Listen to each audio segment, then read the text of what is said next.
بسم اللہ الرحمن الرحیم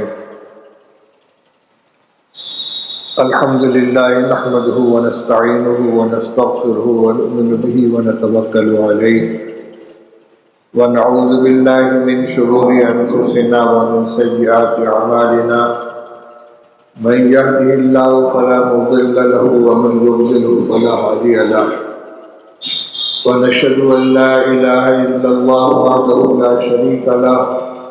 ونشهد أن سيدنا ومولانا محمدا عبده ورسوله صلى الله تبارك وتعالى عليه وعلى آله وأصحابه وبارك وسلم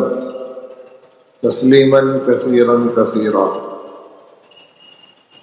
أما بعد فقد قال رسول الله صلى الله عليه وسلم اغتنم خمسا قبل خمس شبابك قبل حرمك وصحتك قبل سقمك وفراغك قبل شغلك وغناك قبل فقرك وحياتك قبل موتك او كما قال رسول الله صلی اللہ علیہ وسلم. بزرگان محترم، علماء کرام، نوجوان بھائیوں، عزیز بچوں، میں نے ابھی آپ کے سامنے حضرت نبی کریم صلی اللہ تعالی علیہ وسلم کی ایک بہت جامع نصیحت اور ہدایت پر مشتمل حدیث پڑھنے کا شرف حاصل کیا ہے. نبی کریم صلی اللہ تعالی علیہ وسلم نے ارشاد فرمایا کہ 5 حالتوں سے نفع اٹھا لو 5 حالتوں کے پیش آنے سے پہلے. دو چیزیں ہیں جن کا آپس میں تقابل ہے. ایک طرف جوانی ہے،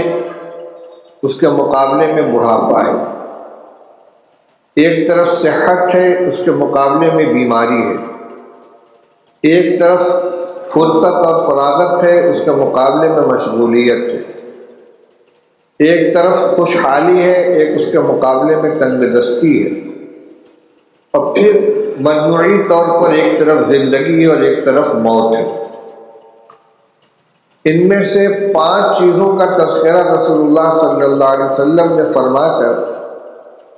ان کے مقابل کی جو چیزیں فرمایا اس کے آنے سے پہلے اس سے کام لے لو، اس سے نفع اٹھا لو. جوانی اگر اللہ نے عطا فرمائی ہے تو جوانی میں آدمی کے اندر صلاحیت بھی ہوتی ہے، امنگیں ہوتی ہیں، حوصلہ ہوتا ہے، ہمت ہوتی ہے، طاقت ہوتی ہے. اگر اپنی جوانی سے کام لینا چاہے تو بہت کچھ کر سکتا ہے. لیکن اگر کچھ نہ کیا، کوئی کمائی نہیں کی، تو جوانی ہمیشہ باقی نہیں رہے گی. بہرحال وہ اپنا وقت گزار کے رخصت ہو جائے گی. پھر آدمی میں نہ وہ حوصلہ باقی رہے گا، نہ وہ طاقت اور ہمت باقی رہے گی جو جوانی میں تھی. اب اگر کام کرنا بھی چاہے تو اس معیار کا کام نہیں کر سکتا. اسی طرح فرمایا کہ آپ نے فرمایا کہ جوانی سے نفع اٹھا لو، فائدہ اٹھا لو، جوانی کو غنیمت سمجھ لو بڑھاپے کے آنے سے پہلے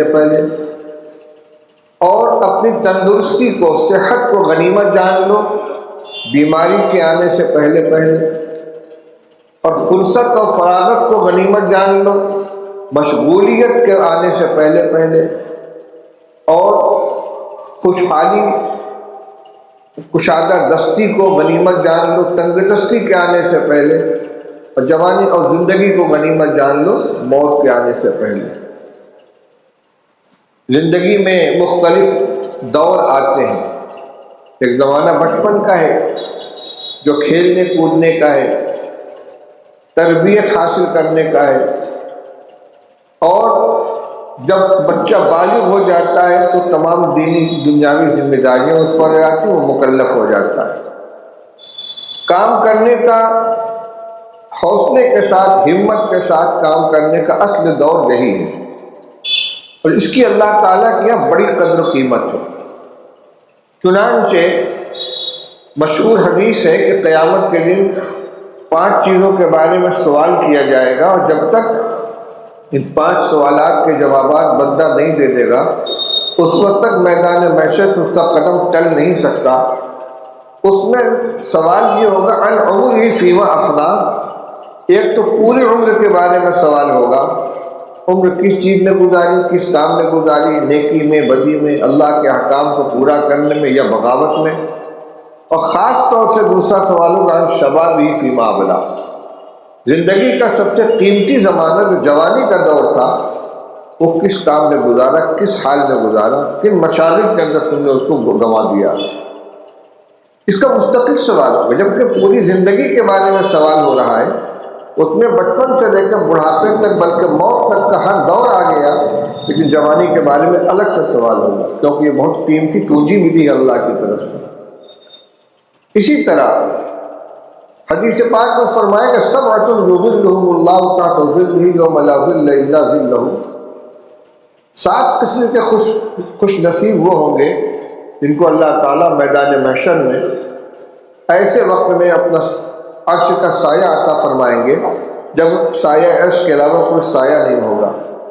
ان میں ایک قسم ہے شاب نشا فی عبادت اللہ، وہ نوجوان جس کی نشو و نما اللہ کی بندگی اور عبادت کے اندر گزری ہو۔ اسی طرح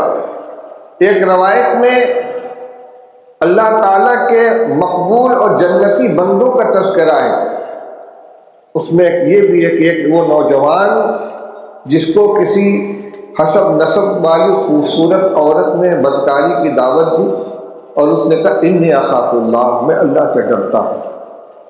میرے نوجوان دوستوں، بھائیوں، اپنی جوانی کی قدر کرو، اللہ نے بہت بڑی نعمت عطا فرمائی ہے، اس میں کمائی کر لو گے، محنت کر لو گے، اللہ کو راضی کرنے کی کوشش کرو گے، نمازوں کا اہتمام کرو گے، عفت اور عصمت کا اہتمام کرو گے، نگاہ کی حفاظت کرو گے، اپنی پاک دامانی کی حفاظت کرو گے، اپنے خیالات کی حفاظت کرو گے، گندے خیالات سے اپنے کو بچاؤ گے، پاک دامانی اور پاک نظری سے زندگی گزارو گے، اور اللہ نے جتنی صلاحیت دی ہے نماز، تلاوت، ذکر، والدین کی اطاعت، خدمت خلق، کمزوروں کی خدمت اور دینی اور رفاہی کاموں کے اندر بڑھ چڑھ کر حصہ لینا، یہ ہر دینی کام میں جوانی کو خرچ کرو گے، یہ آخر تک کے لیے ذخیرہ بنے گا، کیونکہ اللہ تعالیٰ کے دستور یہ کہ اگر کوئی شخص جوانی کے زمانے میں کوئی کام کرتا رہا ہے، محنت کرتا تھا، اب بڑھاپے کی وجہ سے وہ نہیں کر پا رہا ہے اور اسے یہ کچوٹ ہو رہی ہے کہ کاش میں جوان ہوتا تو میں فلاں کام کر لیتا، بغیر کیے ہوئے اللہ تعالیٰ اس کو اس کا اجر عطا فرمائیں گے۔ یہی حال خوشحالی میں نیکی کرنے والے کو اگر تنگ دستی کی وجہ سے موقع نہیں مل رہا ہو تو اس کو اجر ملے گا۔ بیماری کے اندر جو شخص بیماری کی وجہ سے کوئی ایسی نیکی نہ کر سکے جو صحت کے زمانے میں کرتا تھا تو اس کو اللہ تعالیٰ اس کا اجر بغیر کیے ہوئے عطا فرماتے ہیں۔ تو ان کو کارآمد بنانے سے ان اوقات میں، صحت میں، خوشحالی میں، جوانی میں اور فراغت میں کام کرنے کا جو صلہ ملے گا وہ اس زمانے میں تو ملے گا ہی، لیکن ان حالات کے گزر جانے کے بعد جب طاقت اور ہمت کم ہو جانے کی وجہ سے نہ کر پائے گا تو بھی اجر ملے گا۔ لیکن جس نے جوانی میں کوئی محنت نہیں کی، صحت میں کوئی کام نہیں کیا،